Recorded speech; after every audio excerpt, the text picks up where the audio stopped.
Create yourself a new world, big or small, but make it beautiful. The Property Show.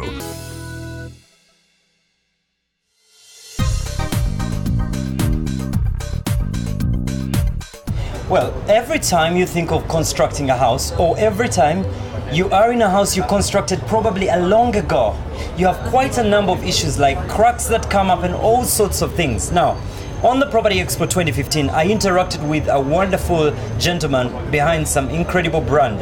Now, Mr. Nasir Hussain, I hope I mentioned it right. Yes, correct. He's the director of the Khambati Impex Company Limited. Now, you're talking about waterproofing and application, construction chemicals, marine, gypsum boards and electric cables. Now, I don't technically understand all these things. That's why I have Mr. Nasir with me. Mr. Nasir, help us understand how your products actually work.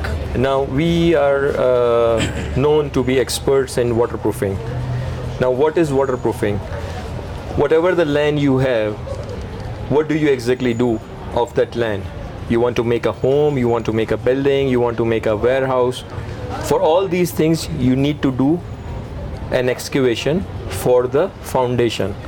So foundation is the best and the most important thing where you should be doing waterproofing. Now, the norms in Uganda is that when you do foundation, normally people use those black caveras and DPC things, which does not prevent water from the ground to penetrate and spoil the concrete slabs.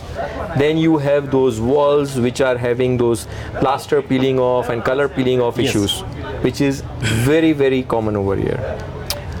God has blessed Uganda with lots of rain also, so the soil is also fertile, water level is high. So you need to focus first of all to do waterproofing in the foundation. Then comes the area of whatever the structure you're making.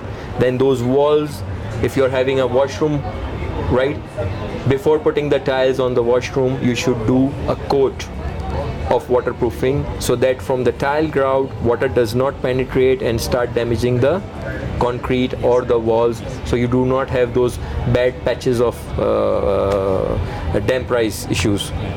So that's where we come in. If you have a flat roof, that should also be waterproof. If you have a balcony, that should also be waterproof. Tell you what, right now you could be staying in a house that looks like this. Take a look at those pictures. You'll see the cracks. You will see actually what happens with the house after a long time, like just Mr. Nasir is telling us.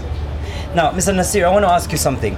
If I've been living, for instance, if it's a family house we've been in, it's very common and typical because 2-3 decades ago, we never heard anything like insight into this kind of technology. So, if my house already has such problems, how does Khambati Impex get to help me? Okay, now you're talking about giving you a solution. Now the house is 2 decades ago and it has water penetration from the foundation. There is no technology in the world which can just suck it out the water from the foundation because the structure is there. So solution is not there. Rectification, yes, I can give you. Rectification would be replastering those walls with one of my chemicals, give a proper time of curing. After the curing time, you paint it with one of my rubber paints, the polymer paints, and that area would be sealed off. But water is beneath in the foundation, so water is very wicked thing. It will find another weak point, any other wall, and start creeping up that area. So that is again the reason why I emphasize so much on the foundation, that if once the water enters the foundation, there is no way you can pull off that thing. So Pakistan, Uganda, where would you rather be? I have taken this as a home, so there is no way going back. I left Pakistan. I keep asking people, why Uganda? I've hosted Indians, Chinese, Japanese. Why Uganda? I'm coming here from Saudi Arabia right now. Okay, we left Pakistan, we started Sri Lanka, Bangladesh, Dubai, Saudi Arabia. All these countries, my products are there. Now I'm coming from Saudi Arabia to East Africa and started from Uganda. Only one reason: stability. Security stability is much better in Uganda than any other. Thank you. No, we're honored to have people like you in our country. Thank you so much. It was a pleasure. Thank you so much. Thank you.